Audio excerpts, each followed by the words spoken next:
One of the things that we've talked about in the lead up to this show is government can do so much, but then it comes down to just regular people rolling their sleeves up and trying to help their fellow man. And the gentleman we have on right now is one of those people who has taken the initiative to at times put themselves in peril and try to help the person next door, so to speak. So Mike Orakpo now joins us. Mike, a tip of the cap for what you and your friends are doing out there.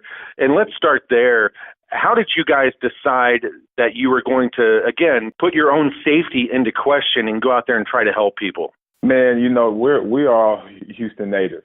And, I'm a Houston native myself. I was born and raised here. So I think it was really crazy when I started seeing areas that normally never flood. You have areas in Houston that just never, as long as I've been living, I've never seen it. So a lot of people were just caught completely off guard in this, and they was just stranded. So it was at that point that I knew, like, there was something that I have to do to get back to these people. Yeah, I've known you for a while, and if somebody asked me to describe you, not long into the list, I would say proud Houstonian. And Mike, when we were off air, we talked about the major networks, of course, are reporting on the story. The Weather Channel, of course, has had 24/7 coverage, and I don't know if you've had an opportunity to watch any of that because, again, you've been out saving lives.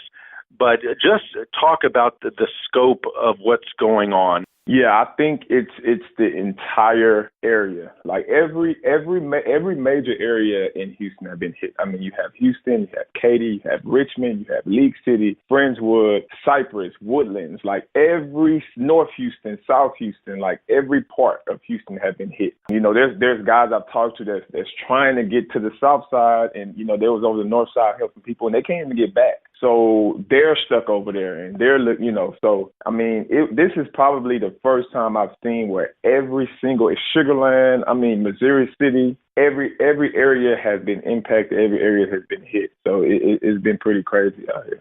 As Mike and I, and again, it's Mike Orakpo joining us from over in Houston.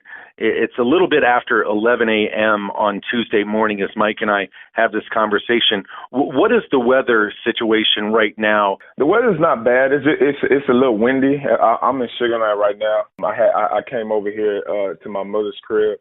Back closer to me. I live closer in the city, and it's been raining nonstop, just rain.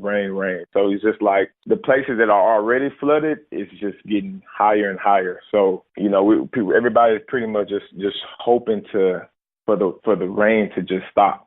I live west of Austin, so we were catching the most western band of rain. And I know At my house there was one point where it rained 21 straight hours, but that pales in comparison to what the folks in Houston have gone through. And I was following you, and we were following you on Facebook Live last evening or late yesterday afternoon. You and your friends were out there, again, saving lives. What was the cooperation between law enforcement, as best you could tell, and other government-type entities? Did it seem like there was some organization?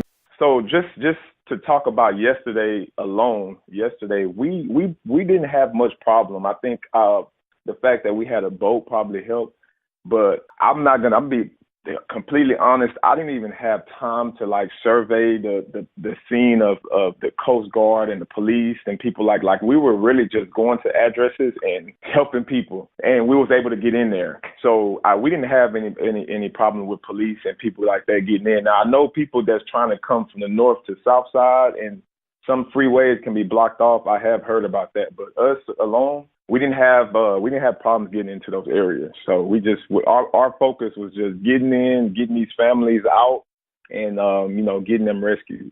How many lives did you save? Man, it was definitely over a dozen, and we're talking about families and kids. It was. I think the saddest part was when we were saving families, and it was like the kids were just so small. The water was all the way up, and the kids was coming out crying. So it was just really, it was warming to see us at least save some of those kids and get them into the boat.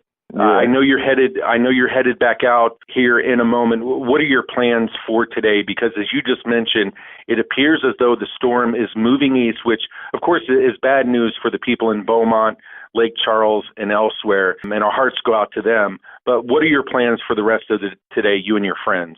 Yeah, so we're planning right now. I'm pretty much waiting on more of them to come on over on this side so we all can just meet up. I mean, you're looking at about 7 or 8 boats and trucks. And as soon as we all meet up, we're just going to continue. I mean, my phone right now probably has over 30 addresses of texts and things that we've been getting people stranded. So we still have quite a bit of places to go on this side. So we're just going to do as much as we can. All right. Well, Mike, all the best and certainly be safe. The Houston area, the guesstimate I heard, the most recent one, is 6.5 million people. And we all understand, and we've been talking about it during this show, that there is going to be a huge investment required in order to get Houston back. And, you know, we're not even talking about what's needed elsewhere, South Central Texas, the Texas border, and into Louisiana. But the efforts that you and your friends are undertaking, our audience, our listeners right now understand that there, of course, are expenses involved in that. And Mike, I know you and your friends have started a GoFundMe page. What more can you tell us about that? Yes, 2 of us have started a GoFundMe page. We will be personally making sure that, you know, every donation that's given will be impacting as many families as we can. You know, we're in the city, so we're going to make sure that, you know, every dollar donated will be directly impacting these families. So right now, I mean, if people want to donate, please go to Facebook. The donation page of the GoFundMe is called When All Else Is Lost, Faith Remains. And they can find that in GoFundMe, or they can find it on my Facebook, Mike Orakpo. Right now, we have, you know, it's trending right now. So if you can, please, anything helps, go to that page and donate, and we'll greatly appreciate it. Got it. And just to let our listeners know, we'll include that information in the description of this podcast as well. When all else is lost, faith remains. Mike, my friend, I've known you a long time. I've been proud of you for a long time, but what you guys are doing right now is amazing. God bless you, and please be safe, buddy. All right, man. I appreciate it. I appreciate everybody for tuning in. Thank you all.